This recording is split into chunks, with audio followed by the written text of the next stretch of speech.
Hello दोस्तों, कैसे हो आप सभी। जी मीन 2023 के अंदर आप सभी को पता चल ही गया होगा कि 75% क्राइटेरिया वो एलिजिबल है, वो अप्लाई कर दिया गया है। अगर आपके 75% मार्क्स नहीं है तो आप आईआईटी एनआईटी ट्रिपल आईटीज में एडमिशन से वो नहीं ले सकते। लेकिन आज की इस वीडियो के अंदर हम बात करने वाले हैं कुछ इंपॉर्टेंट टॉपिक के ऊपर, जैसे कि अगर आपके क्लास 12th में 75% नहीं है तो आप उस चीज़ को किस तरीके से गेट कर सकते हैं। उसी के साथ आपको ये चीज़ में आपको जो अलग अलग तरीके होते हैं, जैसे इम्प्रूवमेंट होता है, री अटैम्प्ट होता है या ओपन एग्ज़ाम्स होते हैं, तो ये सारी चीज़ें मैं आपको इस वीडियो के अंदर एक्सप्लेन से वो करने वाला हूँ। तो वीडियो के साथ शुरू से लेकर लास्ट तक बने रहिए, आप सभी के लिए बहुत ही हेल्पफुल वीडियो होने वाली है। अपने फ्रेंड सर्कल के साथ भी शेयर कीजिए जिनके 75% मार्क्स है वो नहीं है क्लास 12th के अंदर। तो उन सभी चीज़ों के लिए मैं आप सभी को यहाँ पे कुछ इंपॉर्टेंट चीज़ें वो बताने वाला हूँ। तो चलो शुरू करते हैं हमारी इस वीडियो को बिना किसी देरी के। सबसे पहले आप सभी से यही रिक्वेस्ट है, अगर अभी तक आपने हमारे चैनल को सब्सक्राइब नहीं किया है तो प्लीज़ चैनल को सब्सक्राइब जरूर कर ले, वीडियो को लाइक जरूर करें और अपने फ्रेंड सर्कल में शेयर जरूर करें, ठीक है।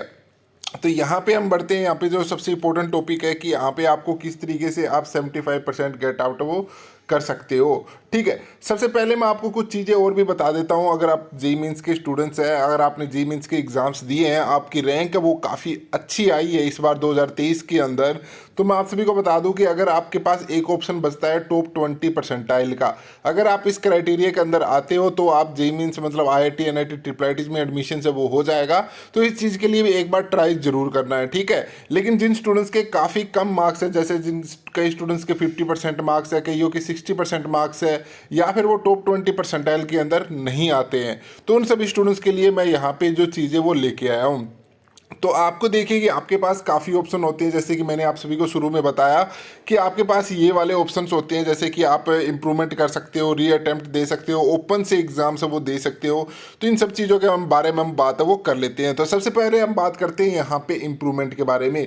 तो देखिए, इम्प्रूवमेंट का एग्जाम है वो एज ए इस तरीके से होता है कि जैसे कि आपको किसी भी आपके सब्जेक्ट में री नहीं आए, लेकिन आपके मार्क्स है, जैसे कि आपके मार्क्स 72 परसेंटाइल आपके मार्क्स बन गए हैं, मतलब 72% आपके मार्क्स है वो आए हैं क्लास 12th के अंदर, ठीक है। लेकिन आप चाहते हो कि अभी मेरे 75% मार्क्स आ जाए, तो आप कोई भी एक सब्जेक्ट, जैसे वहाँ पे आपके पास 5 सब्जेक्ट होते हैं क्लास 12th के अंदर, कोई भी एक सब्जेक्ट उठाइए जिसके अंदर आप स्ट्रोंग है।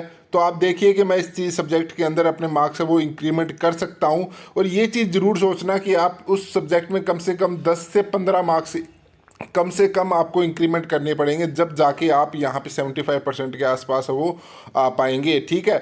तो मैं आप सभी को बता दूं, यहाँ पे कोई ज़रूरी नहीं है इंप्रूवमेंट के अंदर। एक चीज़ और मैं आपको बता दूं कि इंप्रूवमेंट के अंदर कोई भी ज़रूरी नहीं है कि सिर्फ आप एक ही सब्जेक्ट के अंदर ही इंप्रूवमेंट कर सकते हो। आप चाहो तो एक के अंदर करना चाहो तो एक के में भी कर सकते हो, आप 2 में भी कर सकते हो, आप 3 सब्जेक्ट्स में भी आप इंप्रूवमेंट से वो कर सकते हो, ठीक है। तो जैसे ही आप इन सभी एग्ज़ाम्स दोबारा से दोगे तो आपके इन सभी के अंदर जितने भी मार्क्स आपके इंक्रीमेंट हुए हैं तो वो वहाँ पे ऐड ऑन करके आपके जो परसेंटेज है वो इंक्रीमेंट वो कर दी जाएगी। यहाँ पे किसी तरीके के बाई चांस ले मान के चलो आपने इंप्रूवमेंट का फॉर्म भरा और आपके किसी एक सब्जेक्ट के अंदर, जैसे लास्ट जो आपने एग्ज़ाम्स दिया था उसके अंदर आपके एग्ज़ाम उसमें आपके मार्क्स थे 40 और इस बार आपने मार्क्स स्कोर किया है 35, तो ऐसा नहीं होगा कि आपका जो मार्कशीट आएगी उसके अंदर 35 मार्क्स होंगे, उसमें 40 ही मार्क्स है वो रहने वाले हैं, ठीक है। तो डिक्रीमेंट नहीं होगा। अगर आपने इंक्रीमेंट किया है तो आपका इंक्रीमेंट ही वहाँ पे शो हो जाएगा होगा, ठीक है। एक बात और, एग्ज़ाम्स कब होंगे कैसे होंगे तो मैं आपको बता दूं, रजिस्ट्रेशन से इसकी अगस्त में स्टार्ट हो जाती है, ठीक है। अगस्त सितंबर में इसकी रजिस्ट्रेशन से होती है, जैसे कि इम्प्रूवमेंट की। उसी के साथ आपके एग्ज़ाम्स है वो क्लास 12th वाले स्टूडेंट्स के साथ ही होंगे जो 2024 के अंदर एग्ज़ाम्स देंगे। उसी के साथ रिजल्ट वगैरह भी सेम आने वाला है, लेकिन आपका रिजल्ट है वो आपके अपने घर पे आ जाएगा, ठीक है। बस ये चीज़ें थी इंप्रूवमेंट वाले कैंडिडेट्स के लिए। उसके बाद अगर हम बात करें सेकंड टॉपिक के ऊपर, वो है हमारा री अटेम्प्ट, ठीक है। अब री अटेम्प्ट क्या होता है, ये भी एक तरीके से इंप्रूवमेंट ही मानिए। इसके अंदर क्या होता है कि आप सारे सब्जेक्ट मतलब कंप्लीटली जो 500 सब्जेक्ट है आप उसके लिए एग्जाम्स दोगे और वो 500 सब्जेक्ट में जितने भी आप इंप्रूवमेंट है वो करना चाहो वो कर सकते हो, ठीक है। मतलब उसमें आपका जो स्कोर रहेगा वो वहाँ पे आपको शो हो जाएगा।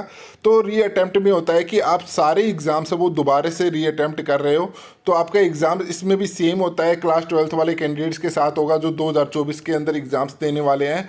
ठीक है, आप सारे सब्जेक्ट के एग्ज़ाम्स है वो दोबारा से दोगे, उसके लिए तैयारी करनी पड़ेगी। ठीक है, बस इम्प्रूवमेंट में ऐसे है कि आपको लगे कि भी हाँ मैं 2 से 3 परसेंटेज है वो अपने बढ़ा सकता हूँ, तो उस चीज़ के लिए आप इम्प्रूवमेंट कर सकते हो। लेकिन आपके बहुत कम है, जैसे आपके 40% मार्क्स है या फिर आपके जैसे कि 50% मार्क्स है, तो आप ये सोचिए कि अब मैं ये रीअटेम्प्ट ही कर लेता हूँ क्योंकि मेरे को सारे सब्जेक्ट में इंक्रीमेंट वो चाहिए। ठीक है, उसके बाद लास्ट ऑप्शन आता है ओपन बोर्ड। तो ये भी एक आपका रीअटेम्प्ट की तरह होता है। जैसे कि अगर आप रीअटेम्प्ट करते हो तो आपको कॉलेज स्कूल में जाना पड़ेगा, लेकिन ओपन बोर्ड में आपको स्कूल में जाने की ज़रूरत नहीं है। ओपन बोर्ड आपको हर जगह एलिजिबल होगा। आप अपनी जेई की तैयारी कीजिए घर पे बैठ के, और वहाँ पे आप अपने एग्ज़ाम्स भी दे सकते हो क्लास 12th के। ठीक है, तो ये भी एक ओपन बोर्ड आपका एक मेथड होता है, तो वो भी मैं आपको यहाँ पे बता दिया है। ठीक है, तो सारी चीज़ें आप समझ गए होंगे। जैसे कि इंप्रूवमेंट का जो मेन है, आप यहाँ पे इस चीज़ के ऊपर फोकस कीजिए कि कोई भी एक सब्जेक्ट है जिसके अंदर मैं इंप्रूवमेंट कर सकता हूँ, तो इंप्रूवमेंट का फॉर्म है वो आप भर के वहाँ पे 75% मार्क्स है वो अपने कैरी कर सकते हो। ठीक है, तो जैसे कि मैंने आपको बता दिया, इसके अंदर कोई भी डिक्रीमेंट नहीं होगा। फॉर एग्जांपल, अगर आपने फर्स्ट सब्जेक्ट के अंदर अगर आपके मतलब कि अगर आपने जैसे कि फिजिक्स की बात की, फिजिक्स में आपने इंप्रूवमेंट का फॉर्म भरा, ठीक है, उसमें आपके यहाँ पे फॉर एग्जांपल यहाँ पे आपके 50 मार्क्स थे। ठीक है, आपने इंप्रूवमेंट किया और यहाँ पे इंप्रूवमेंट के बाद आपके फिजिक्स में आपके 60 मार्क आ गए, तो ये जो 60 मार्क्स है ये आपके वहाँ पे काउंट होंगे और वही आपको ऐड ऑन करके आपके परसेंटेज है वो इंक्रीमेंट है वो की जाएगी। ठीक है, किसी तरीके की कोई भी डिक्रीमेंट है वो नहीं की जाएगी। जैसे कि इंप्रूवमेंट का फॉर्म भरने के बाद फिजिक्स में अगर आपके 45 मार्क्स आते हैं तो ये नहीं काउंट होंगे। ठीक है, वहाँ पे ये 50 वाले मार्क्स है वही काउंट है वो होंगे। ठीक है, ये सारी चीज़ें थी, इन्फॉर्मेशन थी। इसके अलावा कुछ और भी जानना चाहते हो तो आप कमेंट बॉक्स में बता सकते हो। नेक्स्ट वीडियो के अंदर हम इसके बारे में बात करने वाले हैं, और जल्दी वीडियो आने वाली है कि टॉप 10 एनआईटीज़ कौन सी है, टॉप 10 कॉलेजेस कौन से हैं जो आपके लिए बेस्ट होने वाले हैं। ठीक है, तो उसके लिए हमारे चैनल पे बने रहिए, चैनल को सब्सक्राइब कर लीजिए और बेल आइकन को जरूर प्रेस करना है। ठीक है, तो thank you, keep learning and keep watching my channel.